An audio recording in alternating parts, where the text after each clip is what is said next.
What if Zabuza adopted Naruto?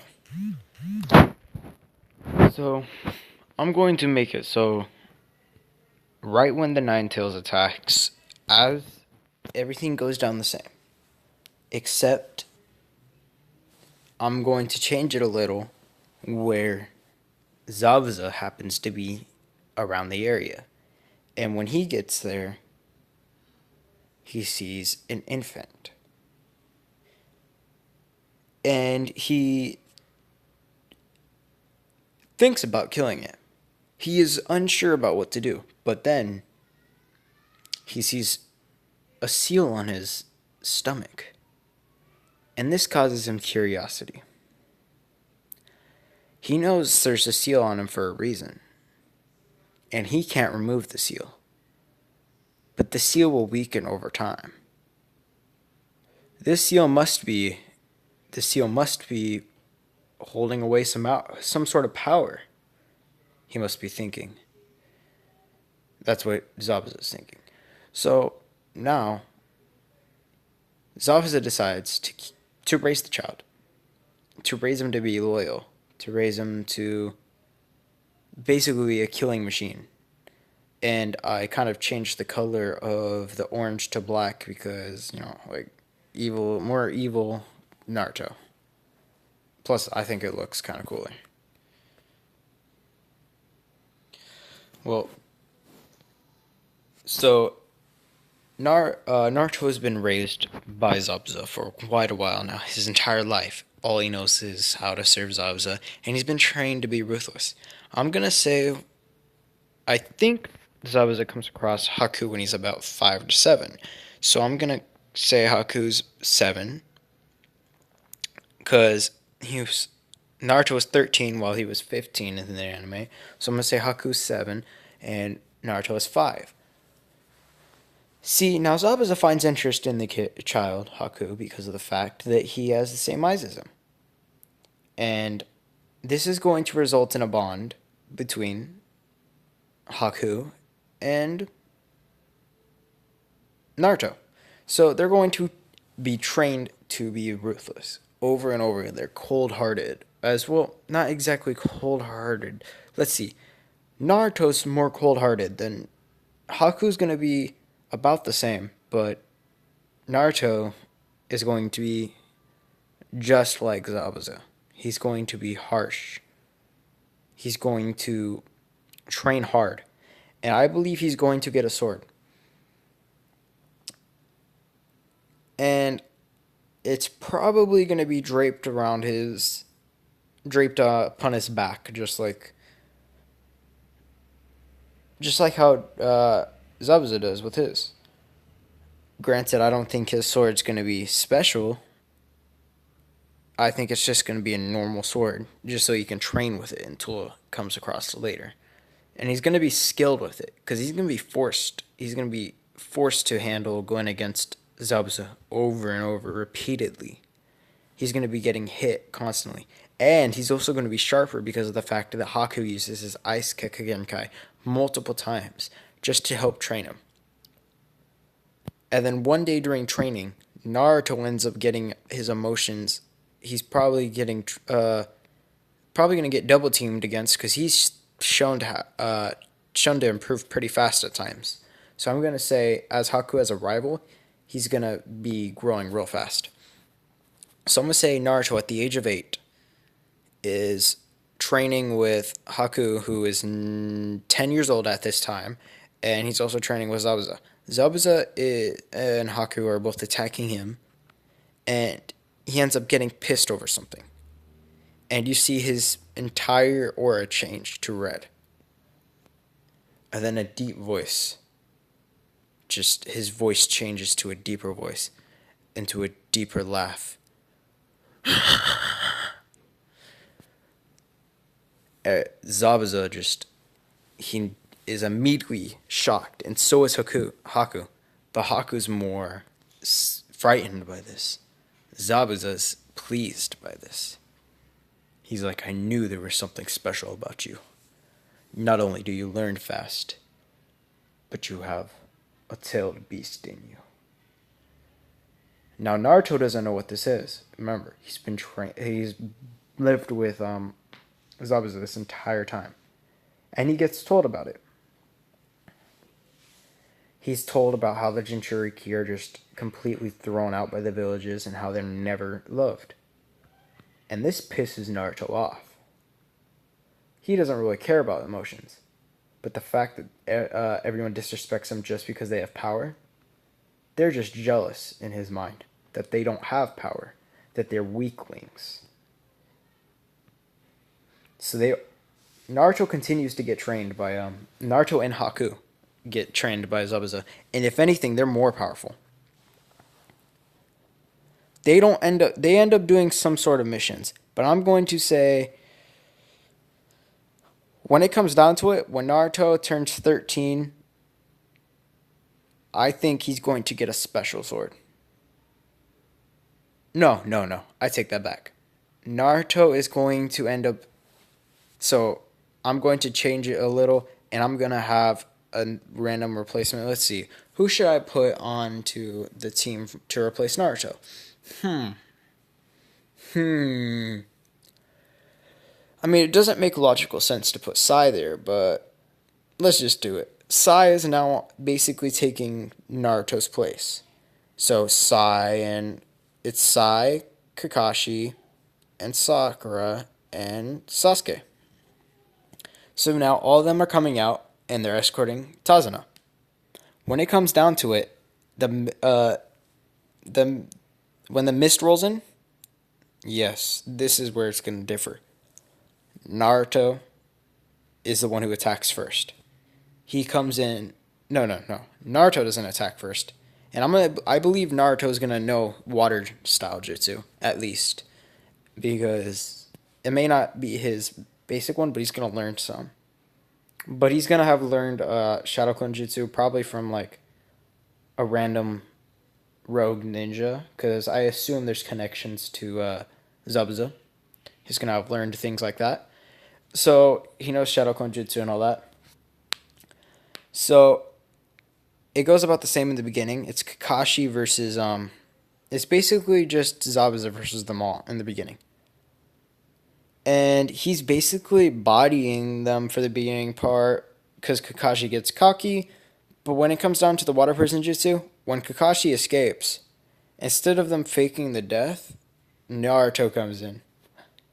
And he pulls out his sword and he blitzes at Sasuke. And they don't know who he is.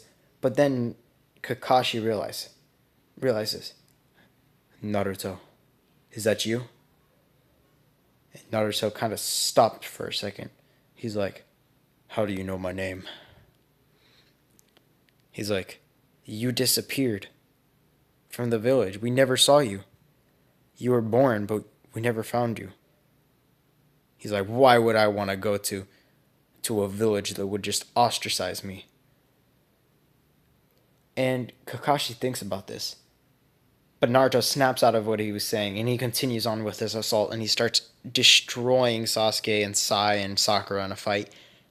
He's not even trying. He's so well disciplined. He has the look of just a killer in his eyes. He's trying to kill them. But then Haku calls him away. Naruto! Naruto stops. Let's go! Haku's holding Zabuza's body over his shoulder. Let's go! And then they haul off. The others want to pursue, but they know they wouldn't stand a chance in a fight against them, especially with Kakashi weakened in this state. So when it comes down to the bridge time, they're going to end up resulting in... The fight's probably going to go about this. Since Naruto's on their side now, I think it's going to end up being a fight between... It's going to go like this. Haku imprisons Sasuke in the jutsu, in the ice prison jutsu. So now he's assaulting him from that end. And Kakashi versus Zabuza. And it's going to be Sai and Sakura versus Naruto. Naruto's finished him real simple. He's just destroying him. And now he's sitting here and watching as the fight goes along. He was going to kill them. But Haku was said, leave him alive. Usually, usually he kills his opponents if they're weak. He says he thinks you need, in order to be worthy enough, you have to defend yourself against me, and then I'll let you live. And these guys didn't make me break a sweat. Heck, all I had to use was a few shadow clones. But when it comes down to it, I'm going to say that somehow something that's said, see, Naruto doesn't do his talk no jutsu, but I'm going to say Kakashi is forced to do a talk no jutsu. He may not be the type, but I'm going to say he's going to have to do a talk no jutsu in this situation. He's going to, because he's said things before to try to change people's opinions, which is basically the talk no jutsu. He's not as skilled as Naruto at it, because, like, Naruto's overpowered. That's his jutsu. But he's going to start talking. He's going to try to talk them out of it. And he's going to mention something about how much Zabuza cares for Haku and Naruto. And he's going to thank Zabuza for taking care of Naruto. And he's going to say, I won't even mention the fact of this to the Hokage. Just think about what you're doing. Do you really want to take him down a dark path like this? And this causes Zabuza to think about what he's actually doing. And then, what's his name's going to come here, and he's going to be like, you've lost your nerve, Zabuza, I see. And it's going to result in him saying, well, I brought these people to take over. They cost less than you. I was never going to pay you at all. And this pisses off Naruto. So then they end up changing sides onto Kakashi's and them. So Naruto says, Father, to Zabuza, and Haku, he says, Father, brother, let me do this by myself. And then you see him summon 100 shadow clones. Everyone's just surprised. The villagers are like surprised too. Why are they hoping? And he rushes in with a sword and he just slaughters all of them. And he's laughing maniacally. He's like, yes, blood. Is this all you've got? Is this it? And then there's the one guy left, the one leader. And he's like, spare me, please. And Naruto puts his sword against his throat. He says, why should I spare you? Then you see Haku starts yelling at Naruto, no, don't do it.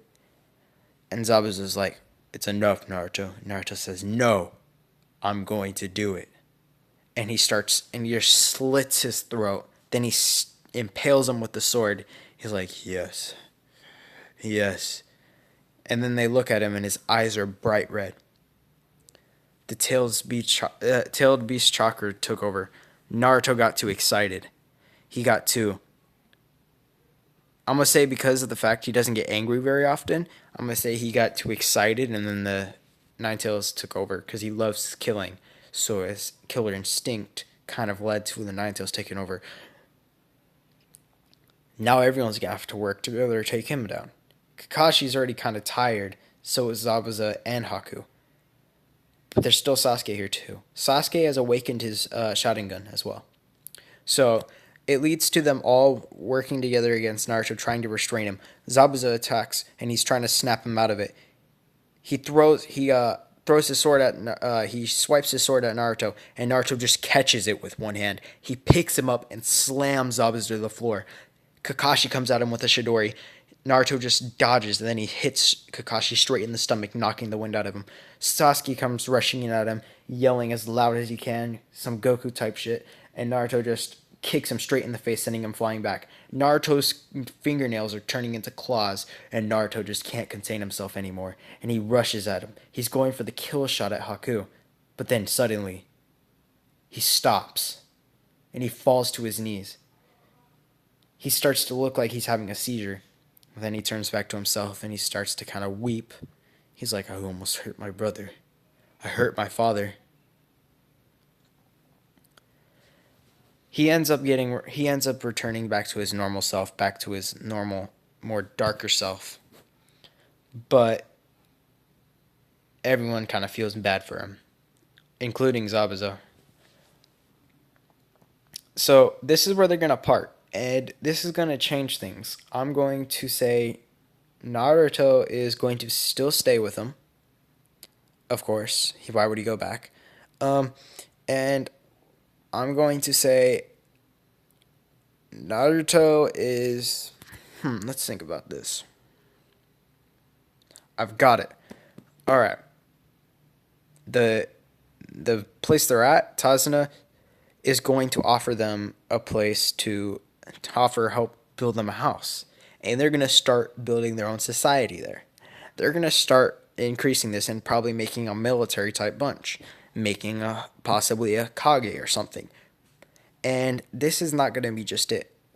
They're going to do this, but they talk when they agree to this, and this is a good thing in everyone's eyes because now they have protection. They have three of the strongest shinobi they've ever seen, especially Naruto.